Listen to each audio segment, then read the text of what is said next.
جبکہ آپ کے چچا ابو طالب کے حوالے سے کوئی صحیح صریح حدیث اور روایت ایسی موجود نہیں ہے جس سے ان کا ایمان لانا اور اس کا اظہار اور اعلان کرنا ثابت ہو۔ پہلی دعوت آقا علیہ السلام نے مولا علی علیہ السلام کو کہا، فرمایا علی گھر میں جا، کھانا تیار کر، دعوت کا اہتمام کر اور کفار کو بلا کے لاؤ، میں اللہ کی توحید کی دعوت دوں گا۔ یہ چھوٹے چھوٹے بچے ہیں، جب بچہ چھوٹا ہوتا ہے تو گھر اس کا نہیں ہوتا، گھر اس کے باپ کا ہوتا ہے۔ پتہ چلا اس وقت گھر علی کا نہیں تھا، گھر علی کا نہیں تھا۔ وہ جو گھر میں ران پکی، کتب حدیث بڑی بڑی ہیں، جو لوگ مجھے جانتے ہیں ان کو پتہ ہے حوالوں کی کمی نہیں۔ وہ جو گھر میں ران پکی، اسلام پہ پہلے جو خرچ ہوا، وہ جس سخی جس غنی کی جیب سے خرچ ہوا نا، اس کا نام سرکار ابو طالب ہے۔ پہلا اسلام کے لیے خرچ کرنے والی ہستی سرکار ابو طالب ہے۔ کفار آئے، خرچ ہوا، پتہ چلا جب اسلام کی ابتدا تھی، یہ بڑی خاص بات ہے جس کا نصیب، جب اسلام کی ابتدا تھی، بگننگ، آغاز تھا، تو گھر ابو طالب کا تھا،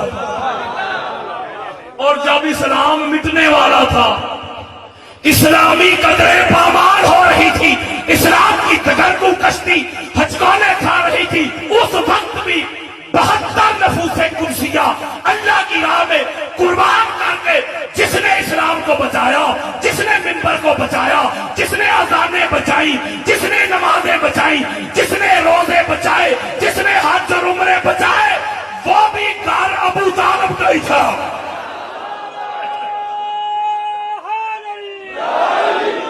اسلام کی ابتدا ابو طالب کا گھر، اور اسلام کی بقا بھی ابو طالب کا گھر ہے۔ مولوی صاحب کہتے ہیں کہ جو حضور علیہ السلام کے شوز ہے نا، ان کو شوز نہیں کہنا، جوتا بھی نہیں کہنا، نالین بھی نہیں کہنا، نالین پاک کہنا۔ ذرا جان بول رہا ہوں، کیا کہنا ہے؟ نالین پاک، نالین پاک۔ وہ جو نالین ہے حضور علیہ السلام کے، حضور کے جسم میں نالین کا سٹیٹس کہاں ہے؟ اللہ ہمارے قدمہ سے، یعنی قدموں کے نیچے، وہ حضور کے جسم کا حصہ نہیں،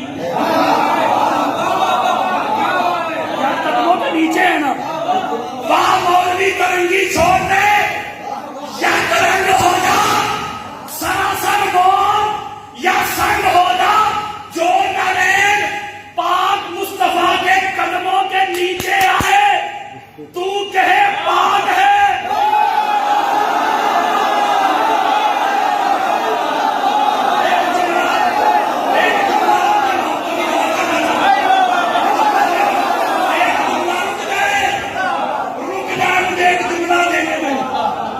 مولوی صاحب کہتے ہیں جو قدموں کے نیچے آئے، حضور کے پاک قدموں کے نیچے آئے، وہ پاک ہے۔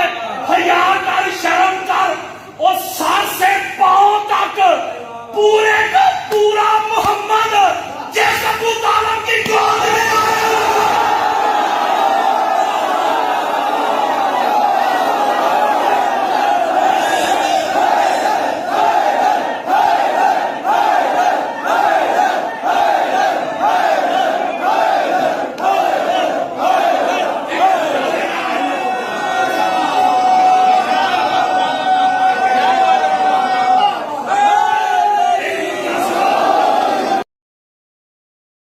جب آپ کا آخری وقت آیا، چونکہ شیب ابی طالب جس کو ہم پیچھے بیان کر چکے ہیں کہ 3 سال مسلسل تکلیفیں اٹھاتے رہے بنو ہاشم، وہاں کی تکلیفیں، باڈی جو جسم تھا حضرت ابو طالب کا بزرگی کے باوجود 3 سال بھوک پیاس غربت تنگی تکلیف اس میں گزار دیا، صرف ناموس مصطفیٰ کے لیے۔